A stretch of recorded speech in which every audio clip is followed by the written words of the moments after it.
ಆಯವಳು ಇದು Wednesday mini vlog ಆಗಿರುತ್ತೆ. ಕೆಲಸದಿಂದ ಬಂದಮೇಲೆ ಸ್ವಲ್ಪ ಹೊತ್ತು ರೆಸ್ಟ್ ಮಾಡಿ ಫ್ರೆಶ್ ಅಪ್ ಆಗಿ ರಾತ್ರಿ ಊಟಕ್ಕೆ ರೆಡಿ ಮಾಡ್ಕೊತಾ ಇದ್ದೀನಿ. ರಾತ್ರಿ ಊಟಕ್ಕೆ ತೊಂಡೆಕಾಯಿ ಪಲ್ಯ ಹಾಗೆ ಚಪಾತಿನ ಮಾಡ್ತಾ ಇದ್ದೀನಿ. ಸೊ ತೊಂಡೆಕಾಯಿ ಪಲ್ಯ ಮಾಡೋದಕ್ಕೆ ತೊಂಡೆಕಾಯಿನ ಚೆನ್ನಾಗಿ ತೊಳ್ಕೊಂಡು ಕಟ್ ಮಾಡಿಕೊಂಡು ಕುಕ್ಕರ್ನಲ್ಲಿ ಬೇಯಿಸ್ಕೊತಾ ಇದ್ದೀನಿ.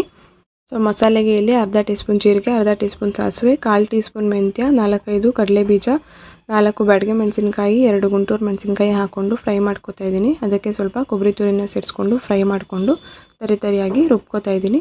ಒಗ್ಗರಣೆಗೆ ಇಲ್ಲಿ 1 ಟೀ ಸ್ಪೂನ್ ಎಣ್ಣೆಗೆ ಜೀರಿಗೆ, ಸಾಸಿವೆ, ಮೆಣಸಿನಕಾಯಿ, ಈರುಳ್ಳಿ, ಉಪ್ಪು ಹಾಕ್ಕೊಂಡು ಚೆನ್ನಾಗಿ ಫ್ರೈ ಮಾಡ್ಕೊತಾ ಇದ್ದೀನಿ. ಫ್ರೈ ಆದಮೇಲೆ ರುಬ್ಬಿಟ್ಕೊಂಡಂಥ ಮಸಾಲೆನ ಹಾಕ್ಕೊಂಡು 2-3 ನಿಮಿಷ ಫ್ರೈ ಮಾಡಿಕೊಂಡು ಅದಕ್ಕೆ ಬೇಯಿಸಿಟ್ಕೊಂಡಿರೋಂಥ ತೊಂಡೆಕಾಯಿನ ಹಾಕ್ಕೊಂಡು ಫ್ರೈ ಮಾಡ್ಕೊತಾ ಇದ್ದೀನಿ. ಸೊ ಇದಕ್ಕೆ ರುಚಿಗೆ ತಕ್ಕಷ್ಟು ಉಪ್ಪನ್ನು ಹಾಕ್ಕೊಂಡು ಹಾಗೆ ಸ್ವಲ್ಪ ನೀರನ್ನು ಹಾಕ್ಕೊಂಡು ಚೆನ್ನಾಗಿ ಫ್ರೈ ಮಾಡಿಕೊಂಡ್ರೆ 5-10 ನಿಮಿಷ ತೊಂಡೆಕಾಯಿ ಪಲ್ಯ ರೆಡಿ ಆಗುತ್ತೆ.